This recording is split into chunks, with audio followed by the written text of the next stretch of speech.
ఈ ప్రభుత్వంతో పాటుగా అధ్యక్ష మరి అనేక మంది ప్రతిపక్షాలకు ఇవాళ ఈ ప్రభుత్వం చేపడుతున్నటువంటి సంక్షేమ కార్యక్రమాలు, అభివృద్ధి కార్యక్రమాలు, పేదవాళ్ళు 6 గ్యారెంటీల పట్ల అధ్యక్ష నిన్న చూసాం అధ్యక్ష. మేము 6 గ్యారెంటీలను చట్టబద్ధత కల్పించాలని చెప్పేసి నల్ల బ్యాడ్జీలు వేసుకొని ఇవాళ నిన్న శాసనసభకు గవర్నర్ గారి ప్రసంగానికి మరి అడ్డం తగిలేటువంటి కార్యక్రమం చేసిన అధ్యక్ష. నేను ఒకటే కోరుతున్నాను అధ్యక్ష, మీరిచ్చినటువంటి హామీ గత 10 సంవత్సరాల్లో ఎన్ని హామీలు నెరవేర్చిందో ఒక్కసారి మీ మేనిఫెస్టోని తిరిగి చూసుకోవాలని ప్రతిపక్షాలు కోరుతా ఉన్నాను అధ్యక్ష. ప్రధాన ప్రతిపక్షం మిగతా ప్రతిపక్షాలను కోరుతున్నాను అధ్యక్ష. 6 గ్యారెంటీలో మేము అమలు చేసిన, మా ప్రభుత్వం అమలు చేసిన గ్యారెంటీలు అన్నీ చెప్పినాం అధ్యక్ష. 6 గ్యారెంటీలో ప్రభుత్వం చిత్తశుద్ధితోటి ఇవాళ ఈ ప్రభుత్వం గౌరవ ముఖ్యమంత్రి గారి నాయకత్వంలో 6 గ్యారెంటీలను అమలు చేస్తున్నటువంటి ప్రభుత్వం అధ్యక్ష. ఆఖరికి బ్రహ్మాండంగా పోతున్నాం అక్కగారు. ఇవాళ 24 గంటల ప్రజలు ఉండేటువంటి మేము శాసనసభ్యులమే 24 గంటల్లో ప్రజలు తిరుగుతున్నాం. ఏ ప్రజలు నువ్వు గ్యారెంటీ అమలు చేయలేదని అడగట్లేదు అధ్యక్ష. తప్పకుండా ఇప్పుడు చేసినాం, మిగిలిపోయిన కూడా చేసి తీరుతామని చెప్పి కూడా ఈ సందర్భంగా మనం చేస్తున్నాం అధ్యక్ష. అందుకనే అధ్యక్ష ఈ ప్రభుత్వం మీకంటే ఎక్కువ జనాలనే ఉన్నాం అధ్యక్ష. మేము జనాలు లేకుండా ఏం లేము అధ్యక్ష. మీకు ఇవాళ కంటికి కనబడతలేదు అధ్యక్ష. అమలు చేస్తున్నటువంటి ఇందిరమ్మ ఇండ్లు కనబడట్లేదా? సన్న బియ్యం కనబడట్లేదా? మహిళా సంఘాలకు ఇచ్చే డబ్బులు కనబడట్లేదా? ఏ గ్యారెంటీ మీకు కనబడలేదో ఒక్కసారి ఆలోచన చేసుకోండి. గౌరవ ముఖ్యమంత్రి నిన్న తమ ద్వారా ఒక విషయాన్ని తెలియజేస్తున్నా, తెలంగాణ రాష్ట్ర ప్రజానికం కదా ఇక్కడ ప్రతిపక్ష అధ్యక్ష గవర్నర్ గారి ప్రసంగం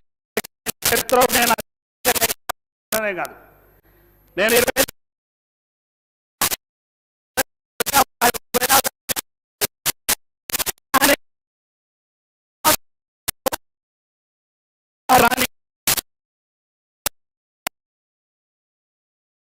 కూడా అదే ప్రసంగానికి కూడా ప్రతిపక్ష నాయకుడు రాకపోతే ఈ హోదా కలిపి ఆ హోదాలో అన్ని సకల సౌకర్యాలు అన్యాయం చేస్తున్నారు అధ్యక్ష. ప్రతిపక్ష నాయకులుగా మీరు ఇవాళ సభలో ఉండి మాట్లాడవలసిన అవసరం ఉంది. ప్రతిపక్ష నాయకులుగా మీ నాయకుడు ఇవాళ కూర్చొని మాట్లాడదు. ఫామ్ హౌస్ లో ప్రతిపక్ష నాయకుడు ఉంగలేదు. ఈ రాష్ట్రానికి పెద్ద దరిద్రం అధ్యక్ష.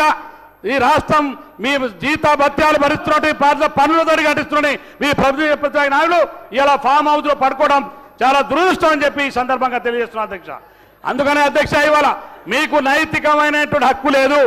మీరు 6 గ్యారెంటీలు చట్టబద్ధాలు కల్పించాలా కానీ మీ నల్ల లంగి వేసుకొని మీ నాయకుడు రావాలని నల్లగా వేసుకొని రమ్మని చెప్పండి. మీ నాయకుడు నల్లంగి తీసుకొని రాసుకొని రమ్మనండి. నిన్న గవర్నర్ ప్రసంగానికి మీ నాయకుడు కూడా నల్ల బ్యాడ్జీ చేసుకొని వస్తే మేమందరం కూడా నిజంగా ఆలోచన చేస్తూ మా ప్రభుత్వం కూడా. అందుకనే అధ్యక్ష వీళ్ళు ఇవాళ అనేక సందర్భాల్లో సోషల్ మీడియా ద్వారా ఈ ప్రభుత్వాన్ని గౌరవ ముఖ్యమంత్రి రేవంత్ రెడ్డి గారిని మీరు ప్రభుత్వాన్ని ఎన్ని రకాలుగా ఇబ్బంది పెట్టాలన్నా ఎన్ని రకాలుగా మీరు బదనాలు చేయాలనుకున్నా ప్రజలు మీరు నమ్మేటువంటి పరిస్థితి లేరు. అందుకు ఉదాహరణ ఒకటే అధ్యక్ష, మొన్న జరిగినటువంటి కంటోన్మెంట్ ఎన్నికలు కావచ్చు, జూబ్లీహిల్స్ ఎన్నికలు కావచ్చు, ఇవాళ జరిగినటువంటి గ్రామ పంచాయతీ ఎన్నికలు కావచ్చు, మున్సిపల్ ఎన్నికలు కావచ్చు అధ్యక్ష, ఏ ఎన్నికలైనా రేవంత్ రెడ్డి గారి నాయకత్వాన్ని కాంగ్రెస్ పార్టీ ప్రభుత్వాన్ని బలపరుస్తూ తీర్పుచ్చినాయి. అందుకనే మీకు ఇంకా భవిష్యత్తు కూడా ఉండదు. ఇప్పుడైనా సరైన మార్గంలో ప్రతిపక్షంగా వ్యవహరించాలని మిమ్మల్ని ఈ సభ ద్వారా కోరుకుంటూ నాకు ఈ అవకాశం ఇచ్చిన స్పీకర్ గారికి మరి అదేవిధంగా ముఖ్యమంత్రి గారికి మీరు పెద్దలందరూ ధన్యవాదాలతో సెలవు తీసుకుంటున్నాను అధ్యక్ష. శ్రీ ఆది శ్రీనివాసరావు.